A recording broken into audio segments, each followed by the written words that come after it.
અમરેલી જિલ્લાના લીલિયા ગ્રામ પંચાયતનો ફતવો સામે આવ્યો છે।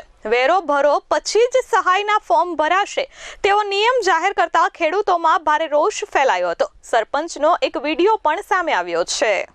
સૌરાષ્ટ્રમાં અતિભારે વરસાદને કારણે ખેડૂતોના પાકને ભારે નુકસાન થયું હતું અને અવિરત વરસાદને લીધે ખેડૂતોનો તમામ પાક નિષ્ફળ ગયો હતો। કારણ કે કમોસમી વરસાદથી ખેડૂતોને મોટા પાયે નુકસાન થયું છે। મોઢામાં આવેલો કોળિયો છીનવાઈ ગયો છે। ત્યારે સરકારે કરોડોના કૃષિ સહાય પેકેજની જાહેરાત કરી છે, પરંતુ અમરેલીના લીલિયા ગ્રામ પંચાયતમાં આ સહાય પેકેજનો ફતવો સામે આવ્યો છે કે જે ખેડૂતોને વેરો બાકી હોય તો પહેલા વેરો ભરો પછી સહાય ફોર્મ ભરાશે। જો કે લીલિયા ગ્રામ પંચાયતના સરપંચ જીવનભાઈ વોરાએ તલાટી કમ મંત્રીને ખેડૂતનો બાકી વેરો ભરાય પછી સહાય ફોર્મ ભરવા સૂચના આપતા અહીં સહાય ફોર્મની કામગીરી અટકી પડી હતી, જેથી તલાટી કમ મંત્રીએ આ મુદ્દે લેખિતમાં તાલુકા વિકાસ અધિકારીને જાણ કરી હતી અને સરપંચનો આવો હુકમ હોય તે સંજોગોમાં ખેડૂતોના ફોર્મ ભરવા કે શું કરવું તે અંગે માર્ગદર્શન માંગ્યું હતું। જો કે સરપંચ કોઈ કારણોસર રજા પર છે અને ચાર્જ બીજા પાસે છે અને ઇન્ચાર્જ પણ બહાર ગામ હતા। તેવા સમયે રજા પર રહેલા સરપંચ જીવનભાઈ વોરા ગ્રામ પંચાયત કચેરી ખાતે દોડી આવ્યા હતા અને પહેલા વેરો વસૂલવા અને પછી સહાય ફોર્મ ભરવા સૂચના આપી હતી। તારે જે કરવું જોઈએ પંચાયતનું લેણું બાકી હોય ને વેરો ભરવો એ ભરી જાય। વેરો ભરવો ફરજિયાત શું કામ એમ? માનો કોઈ ખેડૂત પાસે પૈસા નહીં હોય તો એને ભરવો ફરજિયાત શું કામ એમ? વેરો ભરવો એવો કોઈ પરિપત્ર છે સરકારનો? ક્યાં છે? તો ડીડીઓ પાસે આપો, મને પરિપત્ર આપો। તમારે દેવો પડે કાકા। અમારનો દે ડીડીઓ પાસે એમ ન હોય, ડીડીઓ પાસે ન હોય। ડીડીઓ પાસે હું ના જાઉં છું। જે ગરીબ ખેડૂત છે જેને સરકાર સહાય દે છે એને તમે વેરો કામ કરીને ભરાવો? ઈ જે હોય તે પંચાયતને લેણું બાકી હોય ને નો ભરવો પડે। મને ખબર છે, હું જાણીને એવો નો ભરવો પડે। એવો કાગળ લખી લેતા હો ડીડીઓ નો। કોની પાસે લાવું? ડીડીઓ નો કાગળ લેતા હો કે વેરો ભરવો એ ફરજિયાત નથી એટલે અમે નહીં લેવી દઉં। કાઈ વાત નહીં। આ સમગ્ર મામલાનો સરપંચનો વિડીયો સામે આવ્યો હતો અને વિડીયોમાં સ્પષ્ટ રીતે સરપંચ ગ્રામ પંચાયત કચેરી ખાતે આવેલા ખેડૂતોને પોતાની મનમાનીથી કહી રહ્યા છે કે પહેલા વેરો ભરો પછી તમારા સહાય ફોર્મ ભરાશે।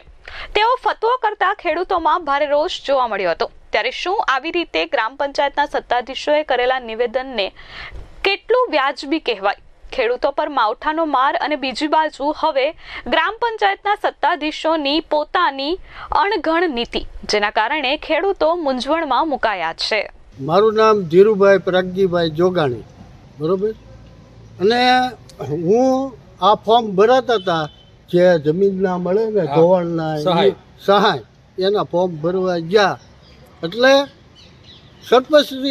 સરપંચશ્રીએ એમ કીધું કે ભાઈ તમને એ કે મળશે નહીં, એમ કે આમાં પોસ્ટ જોડવી પડશે ગ્રામ પંચાયતની ફોર્મની અંદર। હા, ફોર્મની અંદર પોસ્ટ જોડવી પડશે। તમારો વેરો બાકી હોય એ લઈ આવો અને ભરો। હા, પૈસા તમારી પાસે ન હોય આ તો ગોતી આવો, આ ગોતીને લાવો।